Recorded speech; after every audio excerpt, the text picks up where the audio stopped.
बिस्मिल्लाहिर्रहमानिर्रहीम। अस्सलाम वालेकुम to all my viewers and students. आज मैं आपको बताने जा रही हूँ रोटा हेलर्स को किस तरह से यूज़ किया जाता है।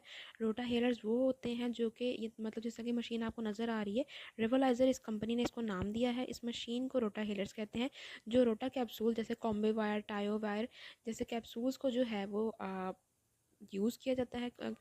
इस जैसे कैप्सूल्स को उनका जो पाउडर है वो डायरेक्टली उसको ट्रांसमिट करने के लिए, उसको ट्रांसफ़र करने के लिए लंग्स में उसको यूज़ किया जाता है। यानी कि रोटा हेलर्स को यूज़ किया जाता है कि कॉम्बे वायर जैसे कैप्सूल या रोटा के कैप्सूल कोई भी हो, उसका पाउडर जो है वो डायरेक्टली माउथ के ज़रिए लंग्स में ट्रांसफ़र किया जा सके। यानी कि आपने ब्रेथ इन करना है और आपका जो कैप्सूल का जो पाउडर है वो डायरेक्टली जो है वो क्या होगा कि आपके लंग्स में वो चला जाएगा। अब वो किस तरह से जाएगा वो हम देखते हैं कि रोटा हेलर्स को हम लोग देख सकते हैं। जैसे ये हमारे पास ये माउथ पीस है, ठीक है।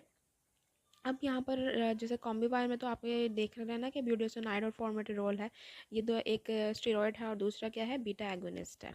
ठीक हो गया। अब इसका काम है, स्टेरॉयड का काम एंटी इन्फ्लेमेटरी है और फॉर्मेटिरोल का काम जो है वो ब्रोंकोडायलेशन है। तो ये COPD वगैरह में यूज़ होता है। अब आपने करना क्या है कि ये मशीन को आपने खोलना है, जिससे आप देख सकते हैं कि इसमें एक ब्लेड सा नज़र आ रहा है आपको। ये मशीन पीछे भी ब्लेड चला गया और अभी ये मशीन हम आगे करेंगे, इसका अपर पार्ट तो ये ब्लेड आगे आ जाएगा। ठीक है। तो इसी तरह से जो है आपने क्या करना है कि जब कैप्सूल अंदर डाल देना है और आपने मशीन को, ये देखिए अब आप आ रहा है ना इस तरह नज़र। अच्छा, कैप्सूल अंदर डाल दिया और आपने क्या करना है, मशीन को इस तरह बंद करना है ताकि ये टक करके जो साउंड आता है ये आपको सुनाई दे अच्छी तरह। इससे क्या होगा कि कैप्सूल के अंदर एक होल क्रिएट हो जाएगा। उसके बाद आपने इसका जो माउथ पीस है इसको आपने अपने मुँह में रखना है। सांस जो है वो पहले नाक के ज़रिए बाहर खींच देना है, बाहर निकाल देना है और उसके बाद जो है वो अपने पाउडर जो है वो इसका सक करना है, यानी कि ब्रेथ इन करना है, अपने मुंह के ज़रिए सांस अंदर खींचना है। जिसकी वजह से जो पाउडर कैप्सूल में जो होल हुआ है उसकी वजह से जितना भी पाउडर है आपके, वो माउथ के ज़रिए आपके लंग्स में चला जाएगा। ठीक है।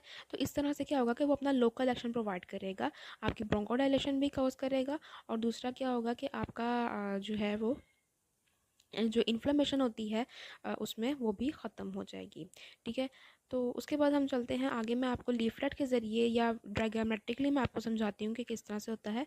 अब आप यहाँ पर देख सकते हैं कि किस तरह से वो ओपन किया, फिर हमने कैप्सूल डाला, उसके बाद आप लोगों ने इसको बंद करना है until a click sound is heard. ये मैं आपको ये लाइन जो है वो इसके में मैं बता रही हूँ कि ये किस तरह से जो है वो क्लिक साउंड जो है वो सुनाई देगा। मतलब इसके लीफलेट में भी मौजूद है कि किस तरह से आपने जो है वो क्लिक साउंड सुनाई देगा, तो फिर ये बंद होगा। उसके बाद आपने नाक के ज़रिए जो है वो सांस अच्छी तरह बाहर कर लेनी है और उसके बाद आपने मुंह में ये मशीन रखनी है, इसके माउथ पीस को अपने मुंह में रखना है और उसके बाद आपने जो है वो इसको ब्रेथ इन करना है और फिर होल्ड करनी है breath as long as you can. ठीक है, ताकि वो मुंह